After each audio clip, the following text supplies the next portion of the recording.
Salam budaya. Kali ini dan semoga bisa bersambung pada beberapa pertemuan ke depan, saya ingin membawakan topik-topik kecil seputar dunia seni pertunjukan. Saya akan lebih banyak bercerita dari pengalaman-pengalaman saya, sehingga sangat mungkin apa yang saya paparkan di luar keilmuan akademik. Ketika pada awal-awal saya diberi kesempatan melatih anak-anak bermain teater, sungguh tidak pernah saya bayangkan sebelumnya usia anak-anak itu antara 6-13 tahun. Pada saat saya berlatih bersama anak-anak yang lebih besar, katakanlah seusia anak-anak SMA atau mahasiswa, dengan cukup mudah saya mengkomunikasikan gagasan-gagasan latihan teater, menjelaskan manfaatnya, dan kemudian mereka mulai mencoba dalam sesi praktek-praktek. Namun, ketika bersama anak-anak, metode semacam itu ternyata tidak efektif. Tiba-tiba buntu, tidak tahu harus bagaimana. Sementara anak-anak cenderung tidak betah untuk duduk berlama-lama hanya untuk mendengarkan penjelasan-penjelasan. Lalu jika kita biarkan, mereka akan mulai jenuh, kemudian mencari kegiatan atau permainan yang lain. Alih-alih mereka menyibukkan diri dengan bermain, beberapa anak mulai membuat keisengan-keisengan kecil untuk sekedar mengganggu teman lainnya. Lalu metode bagaimana yang sebaiknya kita pakai untuk berlatih teater bersama anak-anak? Kita simak.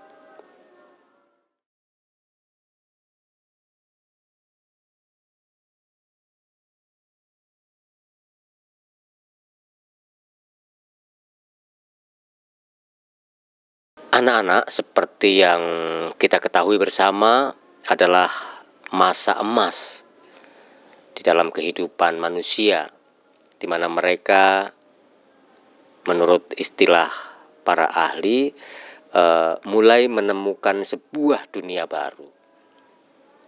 Maka apa yang biasa dilakukan atau sebaiknya kita lakukan pada saat kita bersama-sama dengan anak-anak, antara lain beberapa, mereka membutuhkan aktivitas-aktivitas baru karena mereka suka mencoba hal-hal yang baru, dan selalu tertarik pada hal-hal yang baru, yang apalagi yang belum pernah mereka lakukan sebelumnya. Kemudian masa anak-anak itu juga masa di mana mereka membutuhkan pengakuan bahwa dirinya mampu melakukan sesuatu atau mampu melakukan apa yang kita minta dia lakukan. Kemudian pada masa anak-anak itu juga mereka membutuhkan pengawasan, tentu saja, meskipun kita memberi kebebasan, tetapi keselamatan fisik dan juga keselamatan sikap, attitude. Mungkin lebih tepat bukan keselamatan sikap tetapi memantau, mengawasi agar tidak sembrono dalam melakukan permainan atau aktivitas-aktivitas. Dan yang penting juga pada masa emas ini mereka membutuhkan dukungan, apresiasi. Ketika jatuh, ketika berhasil, kita harus menyokongnya untuk bisa bangkit, atau kalau yang sudah berhasil bisa lebih meningkatkan prestasinya kembali. Nah, sementara teater untuk anak-anak adalah, menurut saya, cara bermain baru, buat mereka, yang dapat membangun kecerdasan emosi. Nah, teater untuk anak-anak menurut saya juga merupakan cara bermain baru yang dapat membangun kecerdasan emosi anak-anak, selain juga membangun atau mengajarkan sisi kognitif dan motoriknya tentu saja.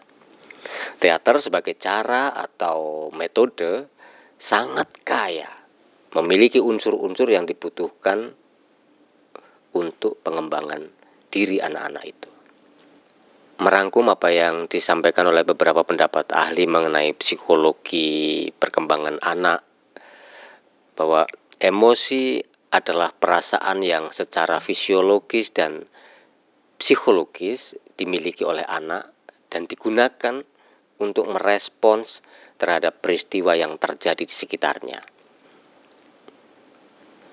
Jadi memang perasaan sudah bekal dari lahir, dan di masa anak-anak itu emosi buat anak itu dipergunakan untuk merespon setiap peristiwa yang terjadi di sekitarnya.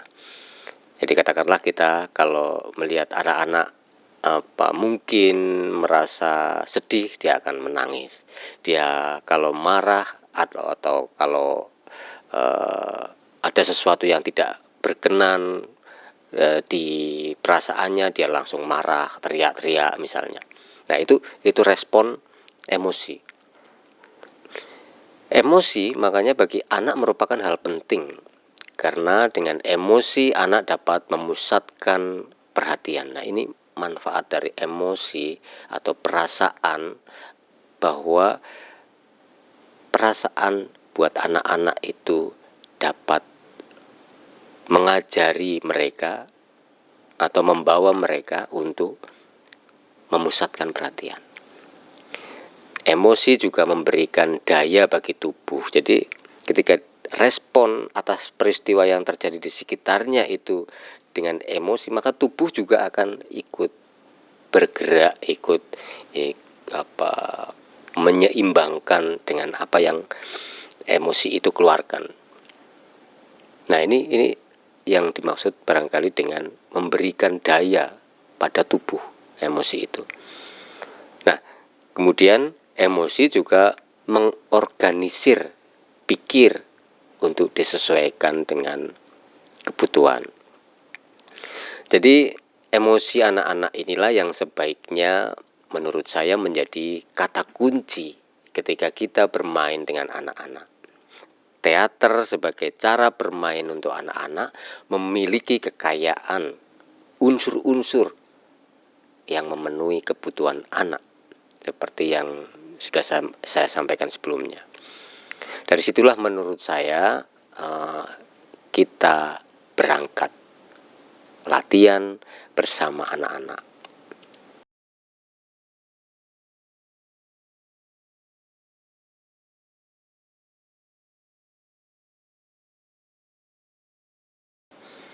Lalu hal-hal penting apa yang dalam metode latihan bersama anak-anak? Seiring dengan pendapat ahli Eynon tahun 2005, saya sepakat bahwa anak belajar melalui berbagai cara, yang antara lain itu melalui imitasi. Maka anak itu kan suka meniru ya. Maka yang bisa dilakukan dalam metode latihan ya, yang bisa dilakukan untuk meniru gerakan, meniru suara, meniru ekspresi wajah, bagaimana senyum, bagaimana menangis. Ya, imitasi itu satu ya. Yang kedua, mari kita ajak anak-anak untuk melakukan sesuatu atau mencoba latihan dengan model atau metode bermain atau permainan itu sendiri. Permainan dan membuat anak-anak bermain adalah dunia yang mengasihkan buat mereka. Sekaligus mereka bisa secara utuh terlibat di situ. Permainan apapun bisa kita pakai. Kita punya banyak koleksi permainan baik tradisional maupun modern ya. Tinggal kita memilih kita sedang akan mengarahkan pada sesi apa, pada materi apa. Kalau olah vokal ya kita tentu saja orientasinya misalnya latihan. Kita pernah tahu main kasti misalnya, pasti kita akan teriak-teriak, atau gobak sodor misalnya. Senyampang kita latihan olah vokal, tapi juga motoriknya dilatih. Nah, kemudian juga menyanyi atau menirukan suara binatang tertentu, harimau, bebek, angsa, dan sebagainya. Nah, makanya permainan apapun sebetulnya buat anak-anak tetap akan selalu menarik. Namun yang lebih penting adalah kita harus pandai atau cerdas memilih permainan yang akan mendukung materi yang akan kita berikan itu tadi. Kemudian yang ketiga, mari kita ajak untuk mereka mengalami, dengan mengingat apa yang sudah mereka lakukan, kemudian meresapi apa yang sudah mereka rasakan, kemudian diberi kesempatan untuk mengungkapkan apa yang ia rasakan saat melakukan permainan itu. Dari situ kemudian mereka diajak menjelajahi kembali apa yang telah dialami. Di situ kita bisa memasukkan sedikit demi sedikit unsur atau faktor nilai yang penting yang bisa diambil oleh anak-anak. Nah, kemudian beberapa hal sebaiknya, karena mereka adalah tunas-tunas muda yang masih rentan pengaruh, maka justru kita yang harus cermat untuk tidak gegabah melontarkan pengaruh atau memberikan pengaruh, terutama yang negatif atau destruktif. Beberapa hal yang sebaiknya tidak kita lakukan terhadap anak-anak, tentu saja yang pertama, tidak ada kekerasan fisik dan psikis terutama ya. Kata kekerasan ini menjadi penting buat saya karena itu tidak menjadi solusi ketika kita sesulit apapun memberitahu atau menasihati anak-anak. Kita tidak boleh langsung menghakimi atau bahkan menyalahkan satu anak, dua anak di depan anak-anak yang lain. Kalau kita ingin memberitahu sesuatu yang lebih penting atau urgent, kita bisa mengajaknya dengan bicara lebih pelan dalam suasana yang enak, hati anak yang tidak sedang tinggi emosinya misalnya. Jadi kita yang harus memilih waktu. Jangan langsung marah, apalagi disertai tadi tekanan dan ancaman. Saya kira lebih banyak akan membuat dampak yang kurang baik untuk kejiwaan anak-anak.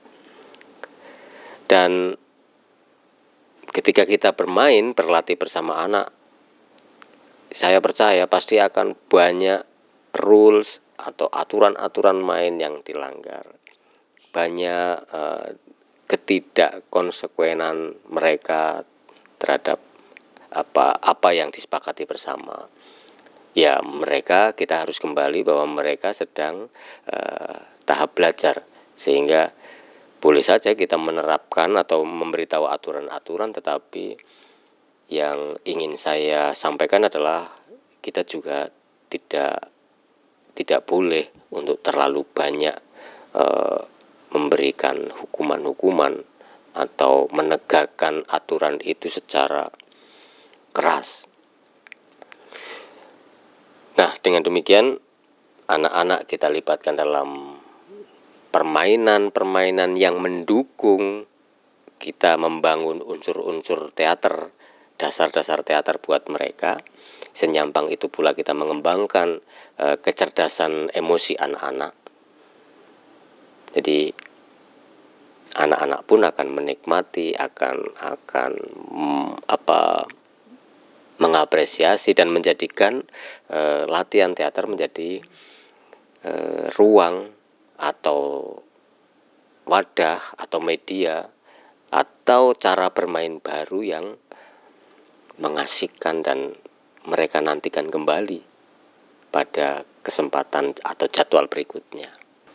Nah, menurut saya ketika kita berlatih teater bersama anak-anak, memang kita sepertinya sedang mengajari mereka atau mengajak mereka membangun jati diri mereka, potensi mereka. Tetapi senyampang itu juga sebetulnya kita atau minimal saya yang dalam posisi itu melatih anak-anak juga sebetulnya sedang belajar banyak dari anak-anak. Emosi kita semakin dikembangkan dan semakin cerdas. Teman-teman, itulah sharing kecil saya tentang latihan teater bersama anak-anak. Kita akan segera bertemu lagi di topik lainnya. Semoga bermanfaat. Terus berkarya. Salam budaya.